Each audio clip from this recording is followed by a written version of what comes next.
Hey,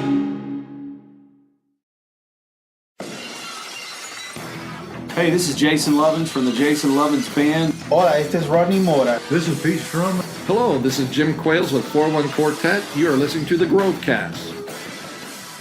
Hey everybody, welcome to Grovecast number 3. I'm Brian Farmer, sitting at my office on the corner of South 29 and M55 here on Friday, April 6, 2018. We have 6 foot of snow outside after we just had spring start last month, so it's a good day. But what makes it a better day, I'm sitting across the desk from my good friend Jim Quales of the 4One Quartet. Jim, how you doing today? I'm doing great. Good morning. And yes, it is snowing like crazy. I thought we'd be done with this already. And you just came back from Florida. Yes, sir. Yes. We were down on tour for about 3 weeks with 4One Quartet and left down there in 80-degree weather and got back up here in 20-degree weather. So that was crazy. So tell me how the pressure in your head feels dropping 40 degrees. Do you feel that driving? Is it a slow climb as you're driving north and you suddenly feel it pushing on your dome? Or how does that work? No, it's more like you go to use the restroom and that's when you're like, whoa, it just dropped 40 degrees on you. Oh my goodness. Now you guys, but you travel in your it's a motor home. Basically, correct. Right? Yep, a 38-foot Super C motorhome, and it does the job very well for us. That's really good, and it sleeps enough. You have all your guys. Do they bring your families too? No, typically no. Most of our families stay home unless we're pretty local where they can show up at the concert. But no, usually when we do these longer tours, we usually go by ourselves. Now, that's not to say 2 of our wives flew down for a couple days and spent some time with us, and then flew back home. So yes. Well, like this last tour, you were just telling me before we started, it was 3 weeks in Florida. Yes. So I don't know any guy his wife's gonna let him be in 3 weeks in Florida alone. Yeah, it was wild. We started out the tour in Tennessee and then moved into Alabama and then wound up after the first weekend in Florida for about two and a half more weeks. So yeah.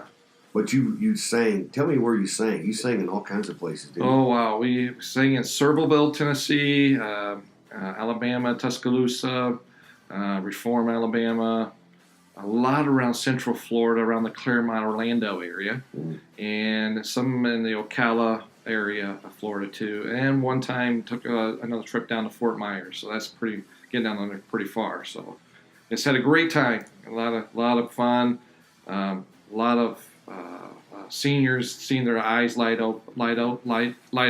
Because we do a lot of senior living places, and man, it's amazing to see, even if they have Alzheimer's, you start singing the Old Rugged Cross, and man, they just kick right in, and they sing well with you, so it's a blast. It's amazing how the songs of the church still are in their heart, and it doesn't matter what's going on physically. It's a reminder to them, isn't it? And yes. They start right in. I bet that's a joy to see. Oh, it is amazing. It's amazing.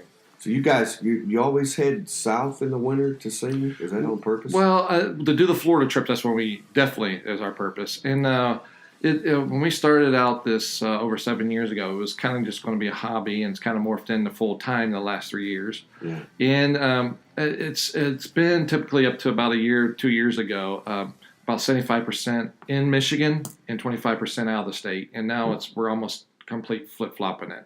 And that's our goal, is to be 75% outside Michigan and 25% in. And so getting down south is definitely in the winter is a great thing for us. Yeah, that's no accident. That just proves that you're smart. I mean, let's just be honest. Well, I don't know about that, but we sure enjoy it. And really the demographic to who you sing to, yeah, they move to the south in the wintertime too. So they love Southern Gospels quartet music. So it's a good place to go. This is probably the week they all start heading north anyway. You probably had a pretty good line of traffic behind you coming this way, I'd say. It was amazing. I thought we would have more than we did. There was times when we were going south, like to Fort Myers at 75 going north was just bumper to bumper. Mm-hmm. They tell me that usually people they'll leave out the weekend before Easter. Yeah. Or they'll wait 2 weeks after Easter. And so we kind of hit that lull. So we were pretty fortunate on our travels back north. So. Oh, that's good. Yeah. Usually, if we still lived in Kentucky, my wife and I, her family's in Roscommon, so we come up here twice a year, summer and Christmas usually. and we always try to time it because, especially on Sunday, the traffic going south on Sunday afternoon, it was like you were in California somewhere. So coming the other way, you always want to go the opposite direction, Yes. you know. So coming north from Florida, that's usually, depending on the time of year, you're usually pretty safe, I guess. Yes. We actually saw a lot of traffic going south on our way home, but that's because a lot of spring breakers hit right after Easter this year. So you were seeing a lot of spring break people flowing that way too. That's true. That's true. But, yeah. Well, tell me about yourself. Let's get to know who Jim Quales is first, and we'll talk about the group. Yeah, I'm a missionary's kid. Mom and Dad came to us kids. I was 12 years old when Mom and Dad came to us and said, we feel like God's called us. My dad went to school at God's Bible School and college in Cincinnati, Ohio. Okay. And he felt like he was called, and he wanted to go to Belize, Central America right off the bat. He had a college guy that he went to school with that was already there. In the organization we were with, Evangelical Bible Missions out of Florida, said that door was kind of closed for us right now, so my folks went to Haiti for a little bit. Okay.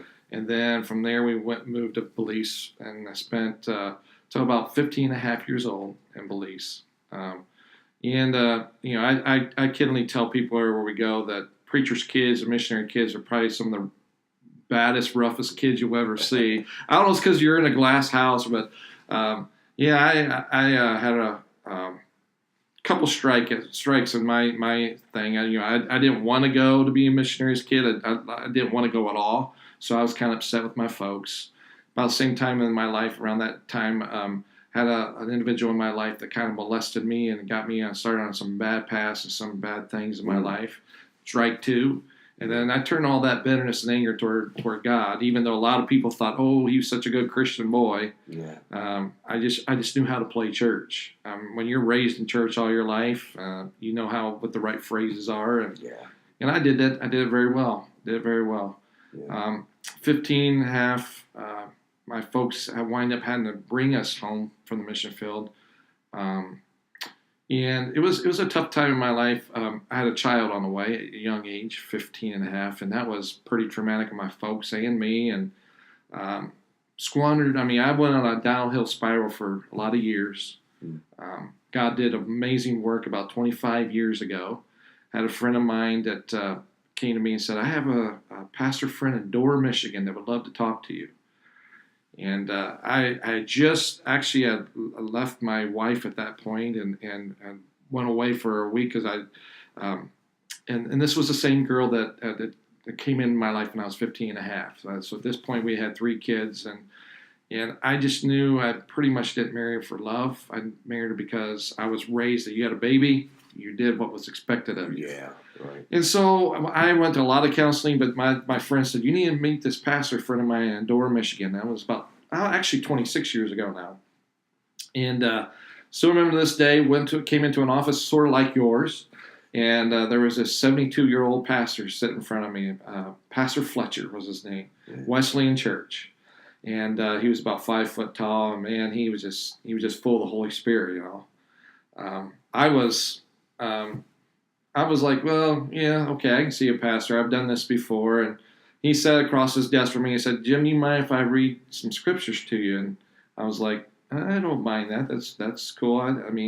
But to be honest, it was going in one ear and right out the other. And even though he was reading out of the book of Ephesians, which has become my favorite book in the Bible, and he sensed that. He sensed that in my life. And he was so full of the Holy Spirit, he knew that I needed the Lord and not more counseling. Yeah. So he sat his Bible down and he said, you know what, Jim, I just feel like God wants you to be a trophy of grace.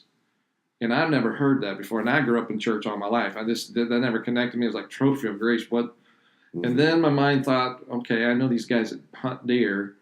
And when they mount them, they don't put them in the trash can or they don't put them in a garage somewhere. They put them up there where people can see them. And I was thinking, God wants to put me on a shelf and say, well, that's what grace can do in somebody's life. And it was at that time something truly broke in my life. That's the first time I remember real, true conviction.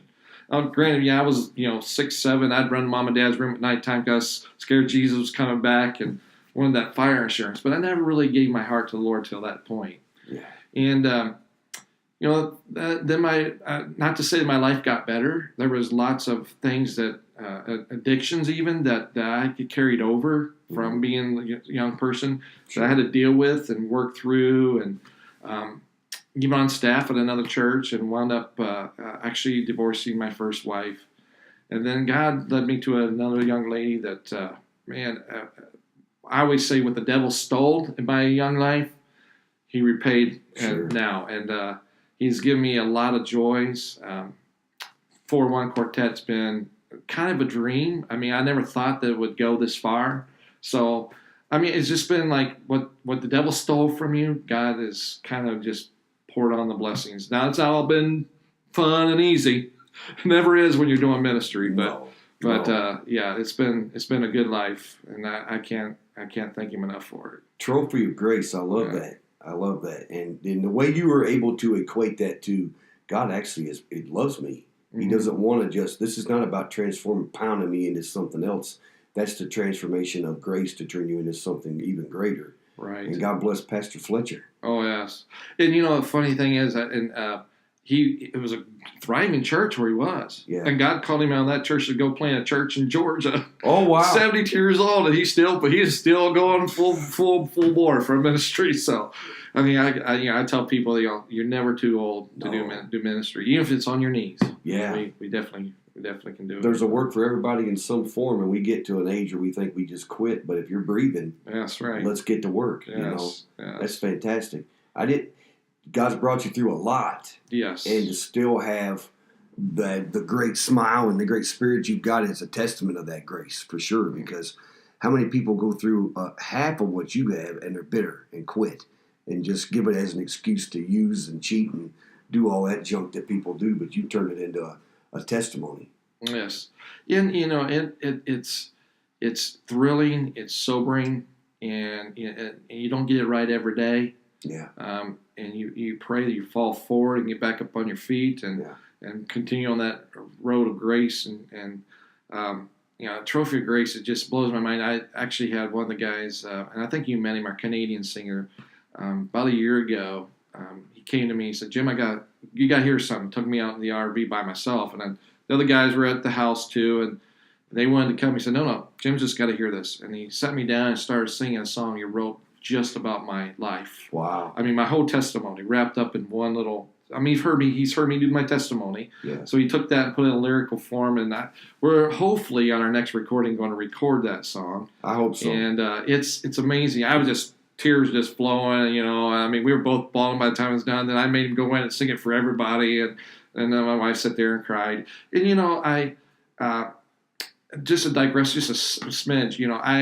I had to forgive a lot of people. I mean, I went to some counseling, and I remember one counselor in Grand Rapids that took a book off a shelf and whipped it across the room and hit a wall on the other side of the room, upset with my folks because he thought they weren't good parents to you, and they should have, and there were some things I had to forgive my folks about.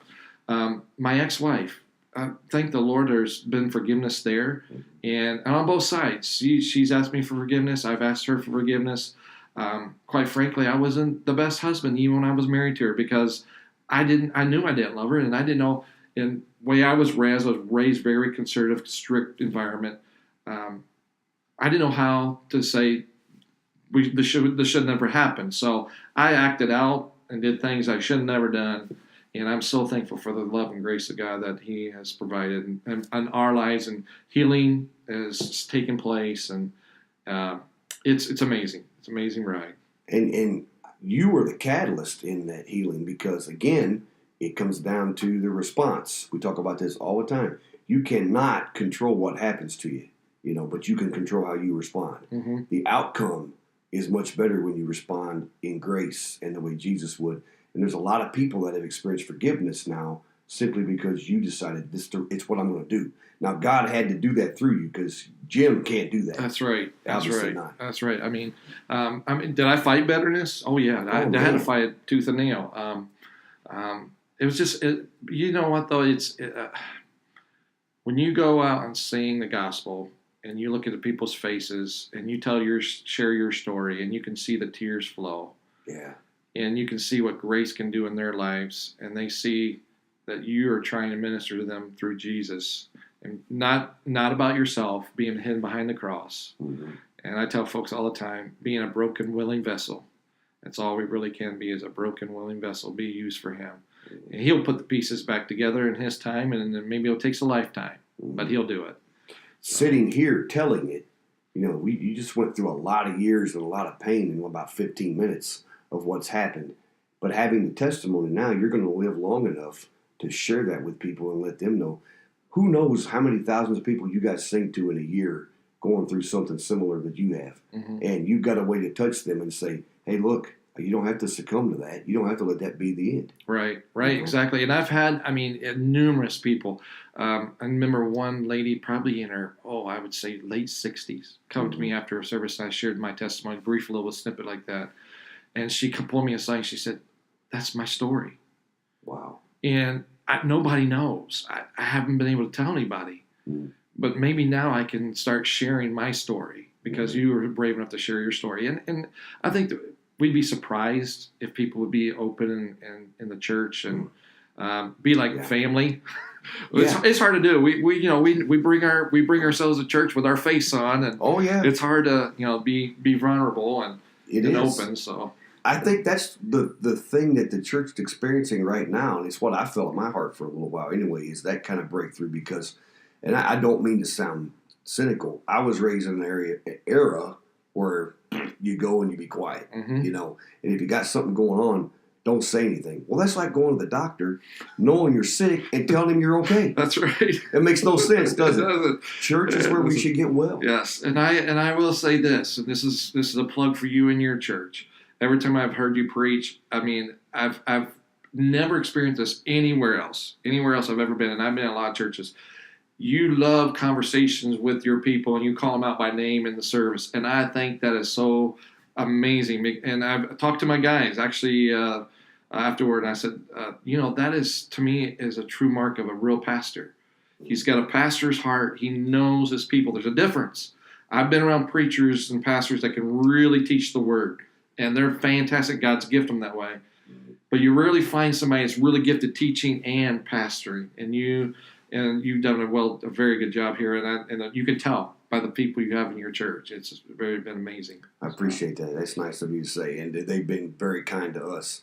Some of the best people we've ever met ever are right here, and that I always want to try to do it, and I think it comes the same thing when you're ministering to the crowd. I want everybody to feel important. I want them all to feel like you see them being seen and recognized, just like Pastor Fletcher did for you. Yes. You're not just somebody in a seat. We see that you're here. Right. And I know you're here. I know what you're going through, but God does. I think that's what people are looking for, aren't they? Yes, they are. Yeah. And I think that's what you guys do as well when you're together. It's not what I love about you guys is you get in there, there's no show. You have fun, but it's singing and it's ministering, but it's also you blend right in with the church. How you adapt to whatever the situation is, and I appreciate that very much. Yeah, that's big. I jokingly tell each pastor, or even if it's a promoter at an RV park, when we walk in, you are our boss for the night, or the day, or whatever. Because really, that's what we're here to do, is what you want us to do for you at that venue or church or whatever. And we have lots of fun, but we always try to point back to a gospel truth. And it's amazing going into assisted living places. And this year we'll do probably, I'm guessing, about 45 to 50 assisted livings, over 180 concerts. And it's amazing. Those people are way closer to heaven than some of us. Now, granted, we could die in a car wreck tomorrow, but when we're talking age and stuff, and to me, it's a real sobering thought to think we might be one of the last ones to show them Jesus. Okay. Now, that might be that we show them Jesus in a positive, fun, loving way. Mm-hmm. Maybe in their life, all they've had is bad experience in church. We've all been there. Mm-hmm. So maybe we show them that, and they went, oh, that's what the Jesus they're talking about. Mm-hmm. So it's a sobering fact. We always try to be very positive, uplifting, but always pointing back to the cross, and that's the main thing. So, and what you do, and I think if people don't see Christians enjoying themselves, and there's always that happy balance, because you get some of the sourpusses that say, oh, you gotta, it's gotta be a serious thing. It is serious. Mm-hmm. You take who you're singing for serious, but not yourself. Right. Because you are the vessel he's using, but it's about him. Mm-hmm. If we don't have fun, nobody's going to want to be a part of it. Right. Right. It's got to. I understand the whole thing about making sure it's reverent too, Mm-hmm. and you guys do that a good balance of that for sure. But you got to enjoy it. Yes. If you're not enjoying it, why are you doing it? Right. Right. Exactly. So you've shared your story, being raised and being a missionary kid, and some of the stuff you've gone through. When did you start realizing that you had a voice and could sing? Did you just wake up one morning singing with the birds? Or? That's fun. That's a good question. Actually, back when my dad was in college, he one of the things, assignments he got was to pastor a little inner street mission in downtown Cincinnati. Okay. So he did that, and it was quite cool. And there was a guy that was going through internship to be a doctor that played piano for my dad. And he put me together with another kid, and we did some trio stuff. And he started working with me. I probably was, I'm guessing, 8 or 9 in that area. Mm. And then my brother went to gospel school too. He's 10 years older than me. And he went through music degree, and he would come home on some weekends, and he would give me pointers and sing this song, and he'd make me sing the blood. The blood will never lose its power. Yes, that's the one. And he would make me do it over and over, and he said, oh, no, you put a little vibrato here, and this kind of stuff. Of course, he was learning coming from that standpoint of view, and it was cool.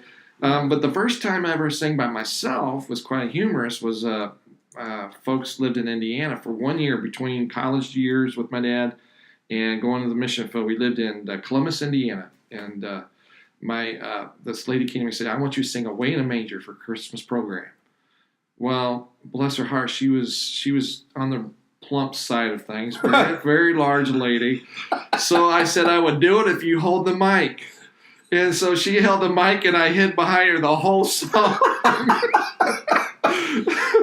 So that was my first solo experience doing that. And so it's a perfect one to hide behind. You can't hide behind a skinny woman, can you? No. Oh, that's good. Then then the first time I ever was exposed to quartet style music. My daddy loved Jim Reeves. He was a big Jim Reeves fan.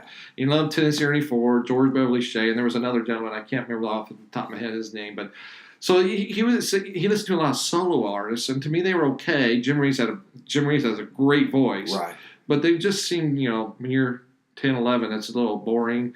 So at one point on the mission field, somebody brought back a cassette of the Cathedral Quartet. It was their first a cappella project they ever did. Oh, yeah. And I was hooked from then on. Yeah. And then a brother right above me that's loved the Kingsmen Quartet. Yeah. And he started buying their records left and right. And I just thought, man, that's way cool. Learned how to play guitar in Belize. My mom brought me back she came to the States one summer and brought me back an old Sears and Roebuck classical guitar. Mm. And I was like, classical guitar, nylon strings. Oh, this is. So I had one of the Belizean friends of mine converted into a steel string guitar, which you're never supposed to do on a classical guitar, but I did anyway, and learned how to play guitar down there. So then we started. My daddy started a school down in Belize, a Christian school, and we'd have about, I think, 35, 38 kids. And, of course, they had to have every song every month. You had to learn a new song. So me and my best friend would play the music for that, sang some there. And around 18, 19 is when I started dabbling in the whole Southern Gospel Quartet style stuff, and got in a quartet, and then moved into another one, and sang in a trio, sang with a group called Freedom Sound for a while, quartet, and then a trio called Men of Grace, and then got on staff at a church for a while, and then after my divorce and remarriage, Nicole came to me and said, I think you need a hobby. What do you love doing? And I said, well, I've always run a gospel group and kind of run it the way I think it should be run. I mean, because I think everybody should get paid. I don't want it just to be a volunteer. I want them to at least take their wife out for dinner or something. So we started 4One Quartet. And what year was that? Well, I'm not real good dates, but it was about 7 years ago. Okay. And it was amazing. It started out with, we even had a full band back then. Well, when I say full band, we had a drummer, bass guitar player, and keyboard player, and then the four of us. That's a full band. That's pretty it was a blast. And and back then we did percentages. there was 7 guys in a group, and we divided by 8. So the 8th part went to the office. Okay. And some of those was very when you try to pay them like that, it was Divide that pie by 8. Yeah, that's good. Yeah, it was some scary times. Dollar menu. So after about 2 years, the piano player and bass guitar player was father and son. Mm-hmm. And son was going off to college, so that kind of, and we were getting too busy for dad. He was a school teacher, so it kind of crimped him. So we kind of dropped the band side of things, and then morphed in more to a salary for the guys. And from there, it's just seems like, this year we'll do 180 dates. What we'll be at. So yeah, so it's been really fun. So I guess I had the impression you had it going longer simply because of the feel of it. You guys, I don't mean that this is a slick operation, you're polished though, but I think it's because you kind of went to the school of hard knocks on how to go about it. You went through the early days of the groups and listening to them and going through it growing up. Mm-hmm. And then when you said to take care of it the way you feel like it, and you can see how it was still a God thing. God spoke through your wife and said, hey, you need to think about some kind of thing to spend your time in a creative way. Yeah. And you're like, well, I love to sing, and it worked out. Yeah, and it's amazing. I tell folks, and I really struggle with some. I have friends that are really good singers, but don't use it. And it's to me, it's like the talents. You've been given some talents. Mm-hmm. I think you're supposed to be using them. I don't think God gives a person a talent. Me, am I gifted in money and finance? No, I'm not. I mean, so I got somebody, my beautiful wife, that kind of reins that part in. I'm a visionary. I'm a visionary, and I see, hey, if we do this marketing scheme type thing, maybe we can, bring more money in for the group. And she's maybe we need to rein back here a little bit. Yeah. Singing part, and talking. I love that, and I don't think God puts things. He puts things on each of us that we're supposed to use, and that was my calling. I even dabbled in, when I was on staff, in preaching a little bit, but that was not my forte. Mm-hmm. Well, you don't know until you try. Well, yeah, that's true. And I said I didn't enjoy it, but I see so many gifted people out there that should be doing it that are not. Doing and it's funny you mentioned that. We went through the parables through Lent, and the talent parable opened my eyes even more. Going through it again for I don't know how many times we've read that. Mm-hmm. But when you think about the guy that just buried his and then gave it back to God like he did something, well, at least I took care of it, I managed it. But he didn't use it. Right. And what happened? The guy with 5 had 1 more. Mm-hmm. You're not helping your share the load. You're made the way you are to do what you're supposed to, and that's what you're doing. Yes. And so what's the least favorite part of running a quartet? I say running, I don't mean it running it like it's a thing, but you know what I mean. Least favorite part is when you have breakdowns or something goes wrong with your rig. That hasn't happened to you guys lately, has it? Yeah, and that's not just to us. I mean, every gospel group I know, even if they have a nice Prevost 45-foot bus, there's always, your transportation, it's just the nature of it. It's always got to have something going on that's, this on the tour when we started out this time, we got to Fort Wayne, pick up my tenor singer in Fort Wayne, and didn't realize that the refrigerator had been off for how many days. We didn't know that. I opened up the freezer, put some of his food in, and there was 2 inches of water sitting in the freezer. So it's one of those kind of things that can stress you out real quick. We have a water fountain, guys. Yeah, but and then from there you got where your water pump won't work on your rig, and when you're going down the road, you need to flush a toilet or use a shower, and those things. That's my least favorite. Is making sure that we have, thankfully we have never ever missed a payroll ever, and that's a God thing right there. And we've never missed a payment on our rig. Good, but boy, it's been tight sometimes when you have these unexpected things that come up on a rig like that. And thankfully, it really has been mechanical. It's been all on the RV side, the living space side of things. So that's good. But you wear those things out. We use it more than the typical person does when they go camping in the summer. Yeah, it's not 3 months out of the year. Right. A typical day, a typical weekend. Well, our slides, just example, our slides in our RV, they might go out 30 times in a weekend. Well, they might go out 30 times for a normal person in a whole summer. Right. So simply from the use right, of it. yes. When Use you of think about it, it's hard to tell because it depends on where you go. Mhm. But you put how many miles in a weekend on?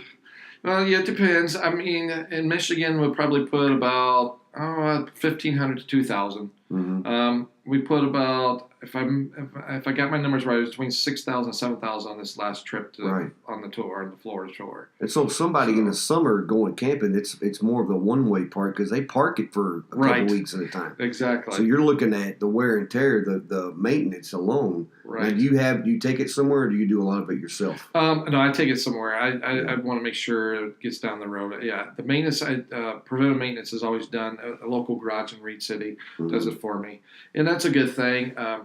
And we were taking RV side of things down to Grand Rapids, and we've actually found a gentleman that my new bass singer has found that good friends with him that would probably use his servicing.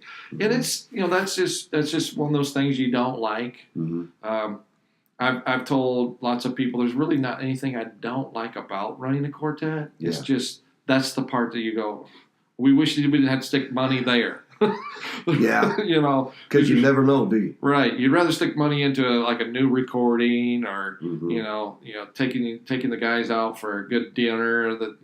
So I mean it's just one of the things you don't like spending money on, but it's the nature of what you do. You just always have to keep the wheels going down the road. It's just like ministry and anything. You never know. Like around here, we may have a furnace go out and don't know it, or whatever wear and tear. You're just putting the excessive wear and tear. Getting where you're going. Mm-hmm. That's kind of important. Oh yeah, a little bit. You kind of have to get there. So, yes. But I've noticed a lot, and I've kind of been out of the loop for years. I used to be more up with a lot of the Southern Gospel groups, but what I've noticed, the buses. They're not so many on the road, the Prevost and whatever else they are. They're going down to the smaller stuff that's a lot more manageable now. Yes, and a lot of them are going to those Sprinter style buses, and they do that. I mean, there's some that got the big buses, and that's fine. I mean, would it be cool to have a bus? Sure, but in my thinking, I'd rather pay my guys better than have a bus. Yeah. In the maintenance on one of those. Yeah. Oh my! I mean, a tire for me is like $350. Mm-hmm. You're talking $1,000 a tire for them guys. So that's a lot of money to. And we try to keep our costs down. I mean, if typical church calls or my wife calls a church and they usually get around to the finance side of things. Yeah. I mean, our whole spiel, and we've been with booking agents before. I would never go with one anymore, but her whole spiel when they get to that finance part is, the 4One Quartet will come and minister at your event for a love offering plus whatever the church can give on top of that. We do not set that amount. That's between you and God. And that's how we've done it that way for the last 2 years. And you know what? The giving's been coming in better. See? I mean, it's amazing. Yeah. Well, you just said it. You've never missed a payment on your rig, right? And you've never been not able to pay the guys. Right. I've never seen the righteous forsaken or his seed begging bread. That's correct. That's faith. Now you get the pragmatic people that say, you hear it in every level of ministry, how can you do that? Well, if we're serving a big God, he'll take care of us. Mm-hmm. And you just have to try him and see if he will. And you have. Yes. Now every time you go down the road and it doesn't start or you hear a clank or there's water in the fridge or whatever, that's the devil going, what are you going to do now? Right. You're going to keep on singing. Yeah. Yeah, and you always do. It's the whole cliche is the show must go on. And you do. I mean, we try to make sure that we do things. Typically, we try to arrive 2 hours before where we're singing, just because you never know what's going to go on with your sound system. Right. And if we're going out of state or we're about a 3 to 4 hour drive away from the venue we're going, we leave out the night before because I don't want any chances of not making the date on time. No. So you always do that. One funny story, just digress. We were down in Florida and doing a seniors event in Titusville, Florida. Very big seniors event for their church. And I don't know if you're familiar with in-ear monitors. Oh, yeah. Okay. So I have my in-ear monitor. I put a new foam thing on it to make it so you have isolation real good. And I didn't realize I didn't get it on good enough. So I stuck it in my ear. We started singing, got the second song, and something felt funny. So I pulled my in-ear out. But when I did, the foam piece didn't come out. And so now I can't get it with my fingers. It's in there, and I'm thinking, oh no, I got to go through it. And so I felt like I couldn't hear myself because it was in a barrel and this thing was stuck in my ear. But we were only 2 songs in, and the pastor wanted us to sing our whole shot before we were done. It's not like I could say, time out. So I just kind of put it up by my ear so I could hear a little bit of it, and we went through the whole. I mean, that's that part I'm talking about, but the show must go on. Yeah. Afterward, I was finding somebody with tweezers in a hurry. Get this out of my ear. It's like singing with a finger in your ear, probably, isn't it? Yeah. Yeah, Well, you can just pretend like you're the old bass guys.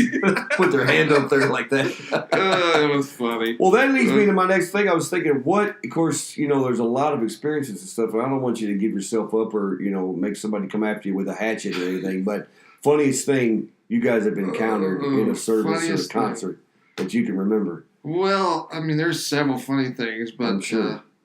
I this has happened recently too. Usually you'll say, "You guys like good bass singing," and so I said that out loud. This lady pipes up, "No." You're never prepared for those. No, it's like that. Lady, get with the program. We're supposed to be positive here, And then afterwards, she went on and on about the bass singer, but it was like you're kind of like shocked to reality. Yeah. I mean, there's stuff like that. Sometimes you lose words. That's typical. Those are funny times. One of the most funniest times. Well, this can be grotesque, but anyway, I'll like share. gross. That's So we're backstage, ready to go on. This was a former tenor singer I had a while back, and he rips a bad one. I mean, it's as bad, and my eyes are watering. And we have to go out on stage. Wait, you mean gospel singers do that too? Yeah, they do that bad. too. And then we're our last song. He does it again, and and at this point, I just can't hold it. I'm laughing. He's laughing. And unfortunately, it's one of those old Kingsman style endings where everybody kind of staggers in. So you were laughing, and finally you just come together. But yeah, it's they're always funny times. I'm just trying to think some more of, but they'll probably more come to me. But that's isn't that it's part of everybody. We have the corny sayings for everything, but they come from truth, though. We talk about our life with Christ. It's the destination, sure, because we all want to go to heaven, no doubt. But the journey, it's like vacations. Anytime we go anywhere, let's make the trip fun. Right. Because you're going to spend more time doing that than you are anything else. Right. And isn't the camaraderie with the guys, because like we take for granted, okay, they have a group member change, and we act like you're just changing socks. Those are people you've been down the road with and spent lots of hours together, done whatever you've done, experienced life, and to just switch that out and put somebody else, it's like losing a family member. Oh, it is. Mostly. And that, going back to some of the, we talked about earlier about not good fun times, those are the hard times. Yeah. Especially when you invest, you feel like you invested and not to say that God didn't lead these guys out. It happens. It happens. That's just the nature of it. Yeah. But those are tough times. Those really are. And you do get camaraderie, and it's unique. Every new person you get in, they all have their little quirks, and you got to learn their, are they a morning person or are they not a morning person? How much teasing can they take or not take? And when you're when you're in that little RV on a tour like a Florida tour for 3 weeks, you get to know people pretty fast. You learn more than you want to know. Sometimes. Right? Well, you just had a couple of changes here in the last, just the beginning of the year, right? Right. We had one that was in November. Okay. Our baritone singer for many years, the Canadian guy, he had to have a knee replacement, and he'd been on a waiting list in Canada for years, and they finally said, you can get it now, but you can't be on the road at all. Because they were afraid he was driving 7 hours just to get to us, and they were afraid his knee would lock up without traveling like that. So I went to him and said, "Do you want me to find somebody just fill in?" And he said, "No, he wanted to come off the road for a while." So we found another guy out of Grand Rapids, which is probably one of the closest members I've had in a long time. Good deal. And he's doing great. George he's funny. He's an older guy, and I tease him all the time. But he's doing great, and you can tell he just loves what he's doing. I mean, he's been around gospel music many years, too. And he's like in his second childhood. And I would tell you, if you ever wanted some good laughs, if you go to our Facebook account, 4One Quartet Facebook page, Johnny, our tenor singer, put some funny videos up, and one of the funniest ones he did, I don't know if you saw it or not, he went shopping for the old guys, and I'll leave it at that. Go find that video clip. Shopping for the old guys. No, I haven't seen that yet. Hilarious. I bet it is. But George is doing good. He's coming along and adding a really good. He's got a great voice. And then Will, who I had for years, was a great bass singer. He was my former policeman. He had to come off the road. He just felt like we were too busy, and he was worried about his wife. His wife was getting up in years, and he didn't feel good about leaving her in the wintertime and stuff. So he felt like he needed to come off the road, which is, I respect that. And he does fill-ins for me once in a while. He'll be filling in coming up this summer on the weekend. But so we went looking. We found us a guy that was from Kentucky, Scottsburg, down by Louisville. Scottsburg, okay, yeah. And he was doing a good job, but then his health turned for the worse, and he had to come off the road. He was with us about 5 months, I believe. And then a gentleman that I'd known for years from Grand Rapids, who's a pretty big, large promoter down there in that area, brings a Collinsworth family in every year, and some actually he's having the Gerald Wolf hymn sing coming in May. Okay. Big deal down there. He came to me and said, I would like to try out for your bass party. He said, I've sang in quartets before, and so we gave him a try, and he's fit in real well. Hank is doing a really good job too. So he's been with us since January. Okay. So and he's sacrificed a lot because he's been a snowbird for the last 18 years. So he's staying put then. So yes, he's gonna. For understanding, he's gonna sell his RV, and he's got a boat he's selling, and he just feels like he wants to. He's been dying to sing again, and he wants to go back to singing full time. So that makes you feel good from your perspective. Yes. Like if the man's selling his RV, he's not going south anymore. Right. Like the disciples leave their nets in the water and let's go. Yeah. You know? Yeah. Exactly. So if somebody comes to you, because I've always wondered how you see the group's members change. They go like one guy will make a lateral move and go to another larger group or whatever. People are coming along, and you say, okay, we need to find somebody. Is there a Craigslist for gospel singers somewhere, great or question. like eBay, or how do you go find them? The way we and actually even I don't think Hank is the only one that would be accepting this role, but Singing News has a magazine now. Singing News is a magazine. They have an online version of that called singingnewsmagazine.com. Okay. On their online version, they have a place where you can run ads just for that type of thing. Okay. You can be an individual looking to sing, and you can put your own ad, say, I'm looking to sing, or groups can put on there, we're looking for a lead singer, bass, or whatever. And that's how everybody else I ever had sing with me came off that Singing News website. And when I started doing it, it was $5 for a month. Now they're up to $9, which is still for 30 days seems like really cheap. But that's basically how I found all these guys. That's cheaper than the newspaper, but it's a target audience. Right. It's definitely a targeted audience. Yeah. You know they're getting there. Yeah. Okay, I always wondered about that. I didn't know. Yeah. I mean, nowadays there's 100 different ways to get the word out, right. Obviously with online stuff. Yep. And I've done some of that. I mean, when we were looking before, I'd reach out to other guys in other groups and say, hey, you got any people that you recommend? And that happens too. But fortunately, everybody I've ever got was from there. Now, naturally, you still got to make that phone call. You still got to do the audition. Exactly. And that can be a tough time. Because I did have some people I know that have come to me and I wanted an audition, and you do it and you feel bad because this is not going to fit within your group. Whether it's a talent thing or whether it's personality. Because personality is just as big as the music side. You got it. Because you got to travel. You got to be able to travel with the person you're picking. So personality is a huge, huge part of it. Right. And we are always very adamant to see where the wives stand on it. Mm-hmm. I mean, happy wife, happy life. That you hear that saying, but really in gospel music, if the wife is not on board, you're not going to have them very long anyway. Mm-hmm. So unfortunately, every wife right now that's in the lineup, I mean, the two older guys' wives, they're like, get out of here, go, You've been home long enough. And the young one, my youngest one, his wife she's just, I guess, was born and bred to be a quartet wife.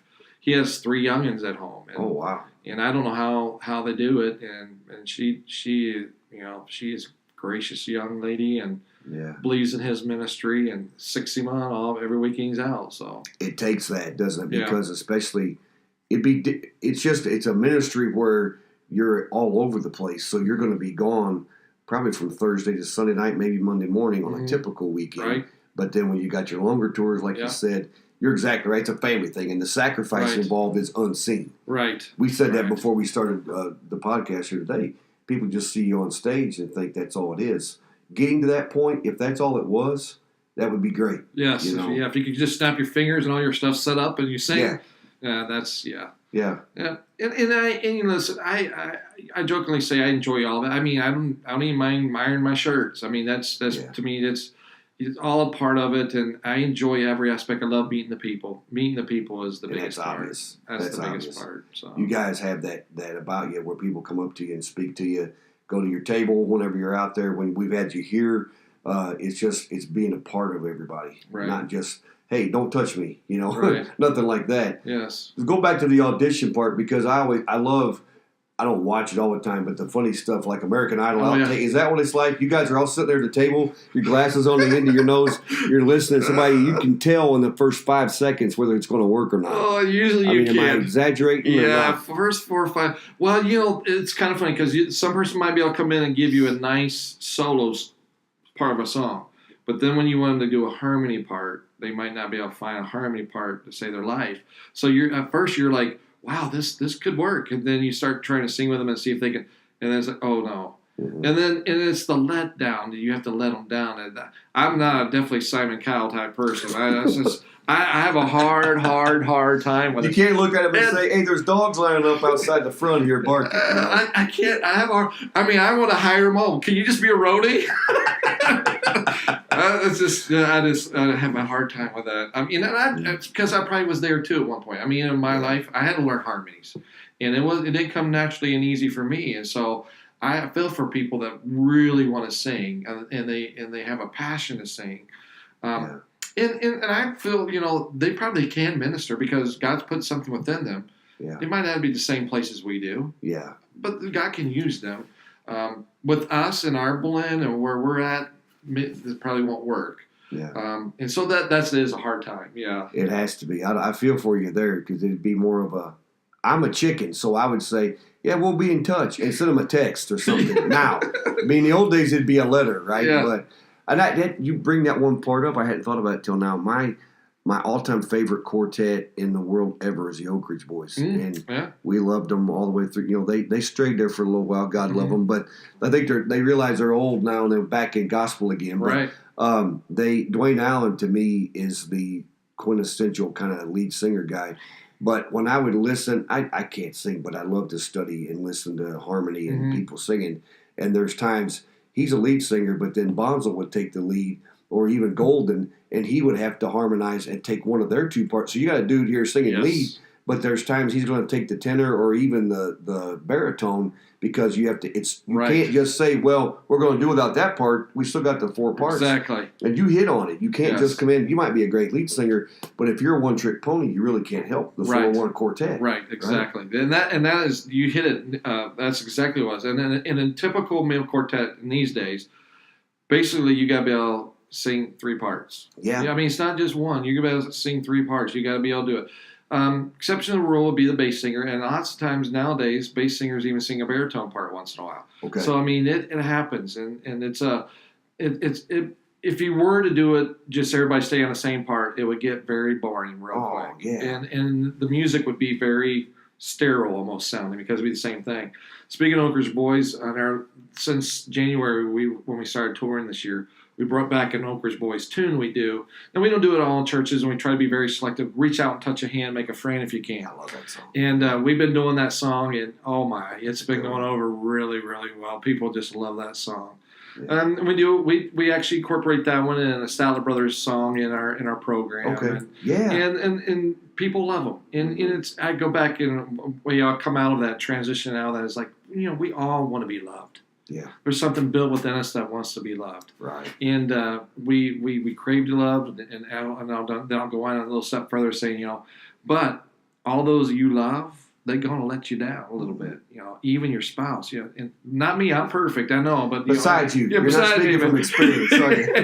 But I said, if you go a little bit further, even if you go to church, your pastor might let you down. He's human too. Some of them are. Yeah, some of them are. You know? Few of them are.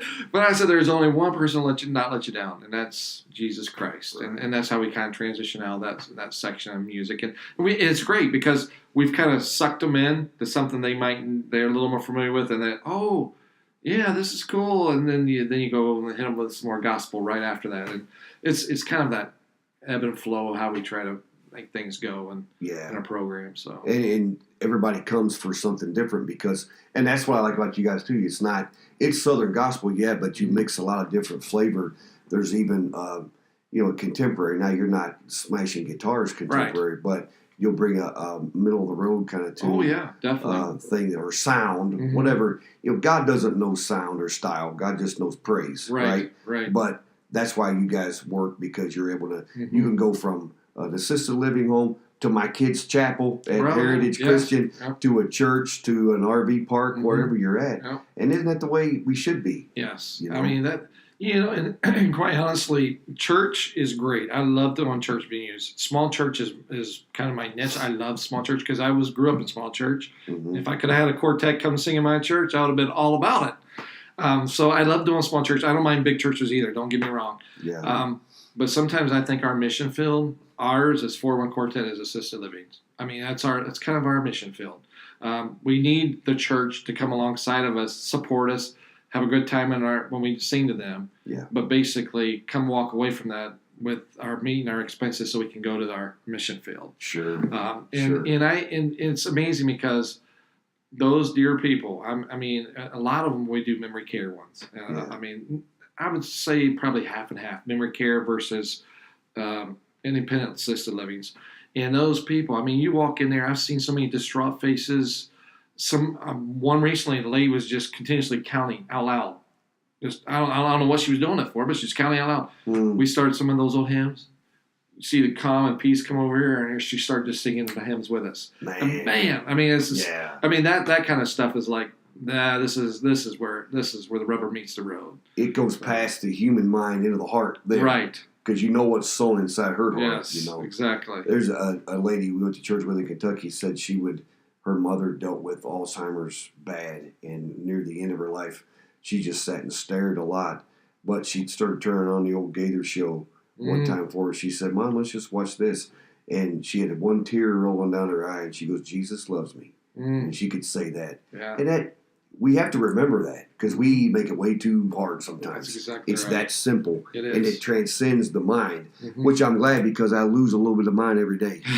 So when you're coming to sing to me in the assisted living home, make sure you wake me up over there and say, "Hey, sing with me. Wipe that off your mouth. Let's go." It's going to happen. I'm sure it may happen sooner than I think. That's amazing. You touched on Jesus Loves Me, and we've been doing that a lot. You think about that.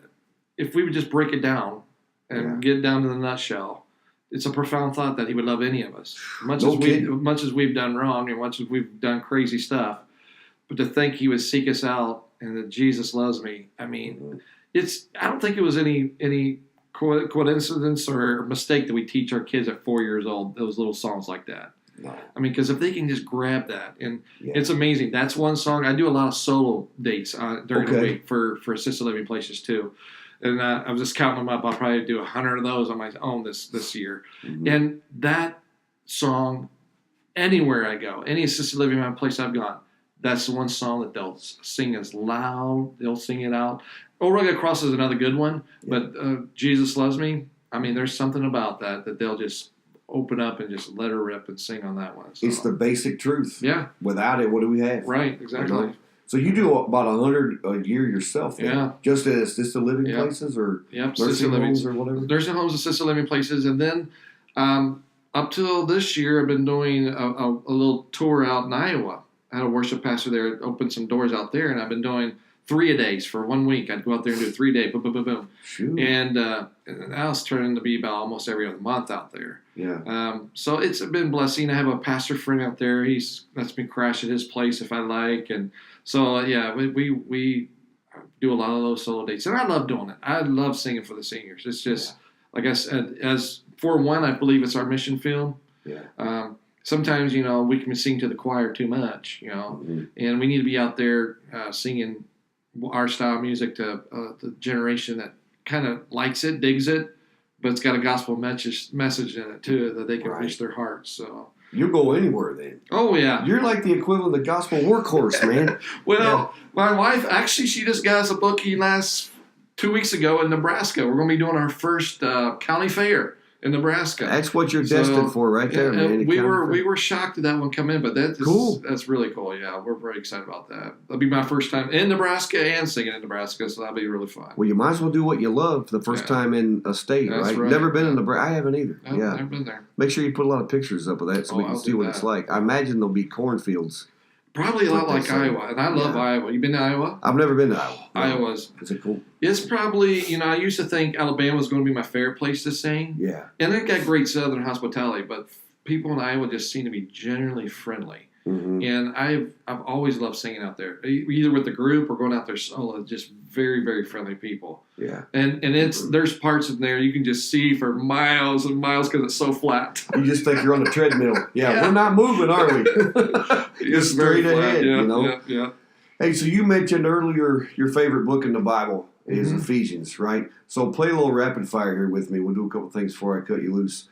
Your favorites, because this is a quick way to find out what's going on inside the big brain and heart of Jim Quales. What your favorites are. Right. What's your favorite food? Pizza. I'm with you, man. We must be related right there. Pizza. Favorite all-time gospel singer? All-time gospel singer. We talking one person? Yeah, just one person. Glenn Payne, Cathedral Quartet. That dude was smooth, wasn't he? Yeah, he was a good. He just came right up. So I'm going to guess that your favorite group's the Cathedrals. It was, yes, the 80s Cathedrals with the lineup of Danny Funderburk, Mark Trammell, Glenn Payne, and George. That was my favorite lineup. What's your favorite sport? Sport, if I was playing, it would be basketball. Watching, I would toss up between football and basketball. I like them both. Fast pace, yeah. The stuff that you don't have to. I love baseball, but man, it's slow. Well, I grew up with baseball. I grew up in a household we weren't allowed to have TV, so radio. Okay. Baseball was easy. You could actually mentally picture. And I do like baseball. Side note: I went to kindergarten, first grade with Ken Griffey Jr. Come on. Well, you were in Cincinnati, weren't you? His daddy played for Cincinnati Reds at the same time. Ken Griffey. And we got to play kickball together. He wasn't on me from Adam now, but, he turned out to be a pretty superstar baseball We should have got his number and called him on this thing and said, hey, here's your old kickball buddy.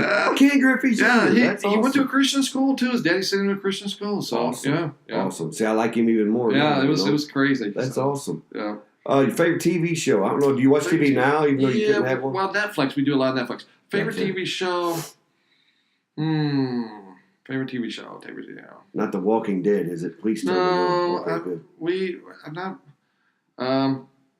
Boy, I like the Cosby Show a lot. When I was a kid, Chips was my favorite. Oh yeah. I mean, I had to sneak out to see the Chips, but I knew my mom. I believe my mom and dad knew where I was going. It was one of those situations. You had to sneak to watch Chips. Yeah. What a sheltered life you had. Because we couldn't have TV, but I know, looking back, I'm sure it was an older couple. Yeah. And I'm sure they were in contact. My folks knew where I was, but me and my buddy would see Chips, and if we were really, really, going to be a little mischievous, we'd stick around for Little House on the Prairie. No. You had to wash your eyes out after that, didn't you? Oh, my goodness. Little House on the Prairie. Yeah, forgive me, Father, for I have sinned. That's terrible. Yeah. Well, listen, you never do anything Mom and Dad don't know something about. Oh, yeah, that's for sure. Yeah. Your favorite hobby? Hobby,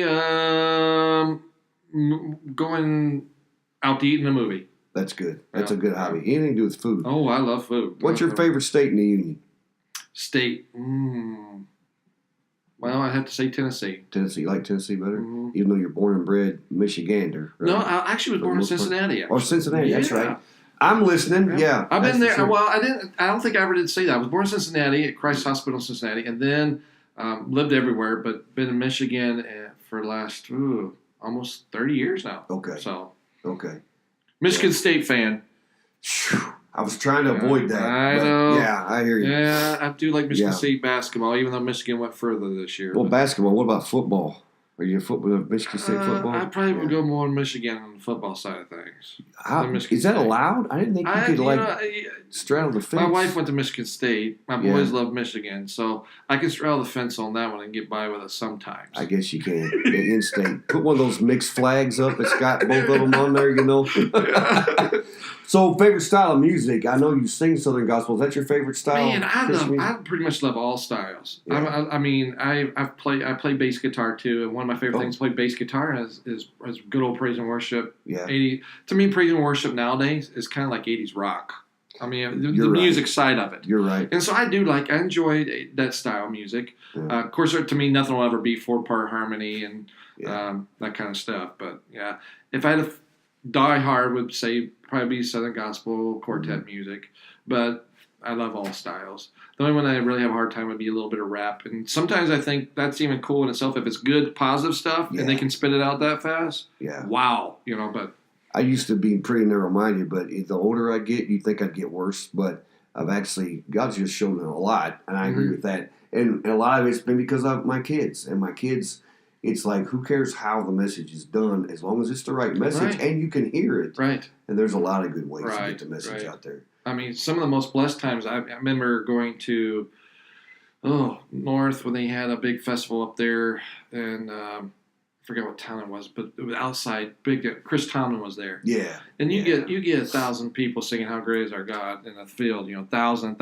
Yeah. I mean, it's just there's nothing like it. Yeah. I mean, you just feel like you're just there. I mean, that'll get you. Yeah. That'll get anybody. Yeah. It should anyway. Right. You know.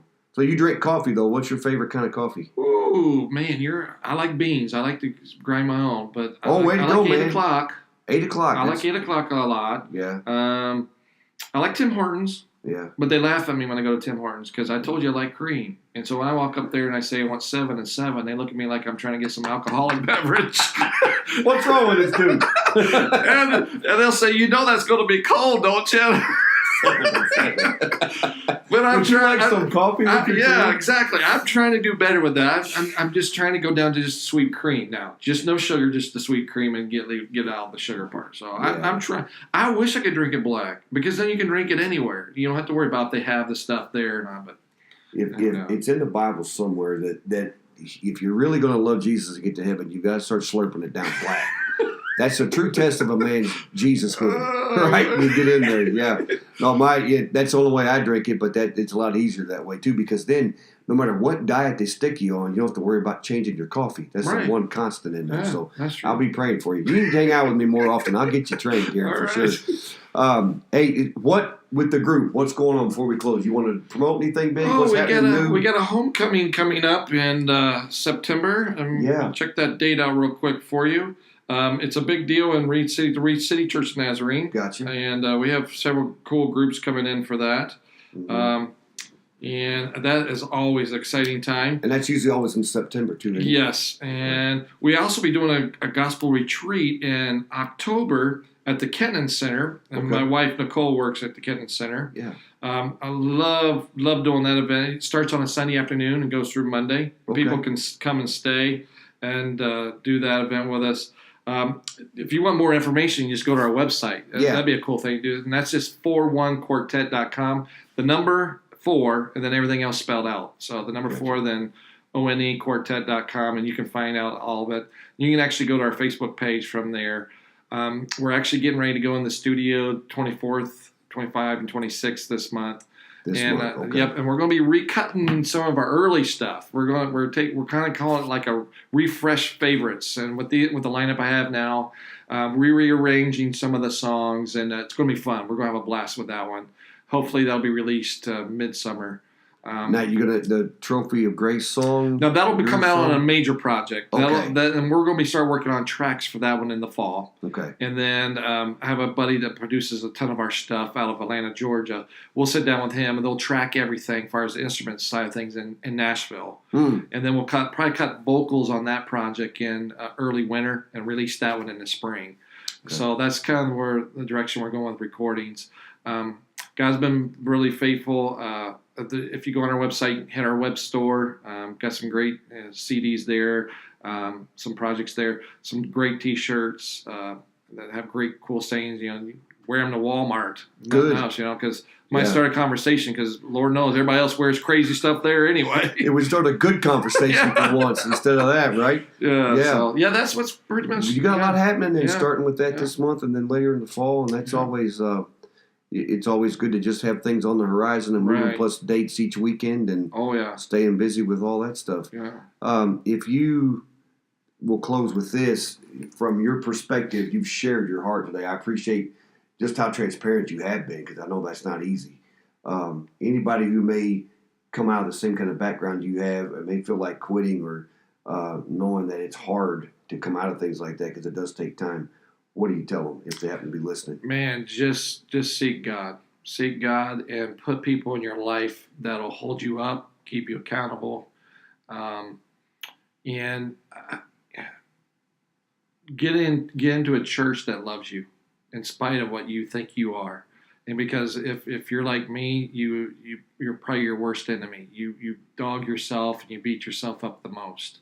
Yeah. So find people that'll breathe life into you and be uplifting.